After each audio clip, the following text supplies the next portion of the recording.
Okay, our today's topic is differentiability of a function.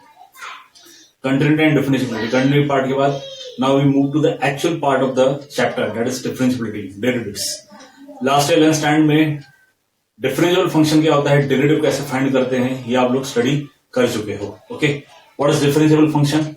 A function f is said to be differentiable if this limit h tends to 0 f of x plus h minus f x upon h exist.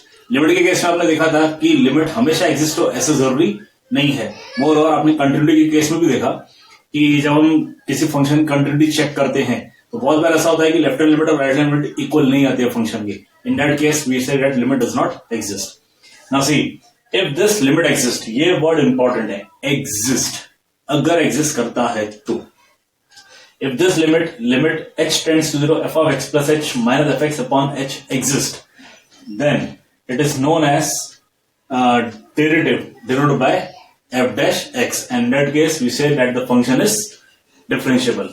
So the function f is said to be differentiable if the limit h tends to 0 f of x plus h minus f x upon h exist. इसके existence के ऊपर ही हम कहेंगे कि function differentiable है. denote करेंगे f dash x से. This is f dash x and it is known as derivative of the function given as f dash x is equal to limit h tends to 0 f of x plus h minus f x upon h. आपको याद होगा 11th standard में हमने पढ़ा था, this was known as first principle. This was known as first principle और इसका use करके हमने कुछ फॉर्मुलेस को भी प्रूव किया था. जैसे डेरिवेटिव ऑफ x1 होता है, derivative of x raised to n with respect to x होता है n x raised to n minus 1 trigonometric functions के derivatives, derivative of sin x equal to cos x, derivative of cos x equal to minus sin x and so on. वो हमने सब prove किए थे using this first principle. Then differentiability of the function at the point x equal to c. ये in general function की differentiability और एक particular case हो गया differentiability function की, लेकिन एक particular point पे, और वो point x equal to c. Okay, nothing जैसे ये दिया है मतलब ये दिया है, सेम वैसा ही है. You get f dash c, it is equal to limit h tends to 0 f of c plus h minus f of c upon h. But ध्यान रहे यहां पे हम कहते हैं it is derivative of function f with respect to x. यहां पे भी वही होगा, derivative function f with respect to x at the point x equal to c. जब भी डेरिवेटिव फाइंड किया जाता है, डिफरेंशिएबिलिटी होती है फंक्शन की. Okay, it is with respect to some variable, not with respect to the point.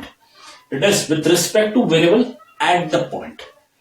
So f is a function, x equal to c is a point in its domain if limit h tends to f of c plus h minus f of c upon h exist. यदि ये limit exist होता है तो then it is known as derivative function f with respect to variable x at point x equal to c, denoted by f dash c. So f dash c is equal to limit h tends to 0 f of c plus h minus f of c upon h. So this is nothing but the recalling part of your 11th standard. Please note it down.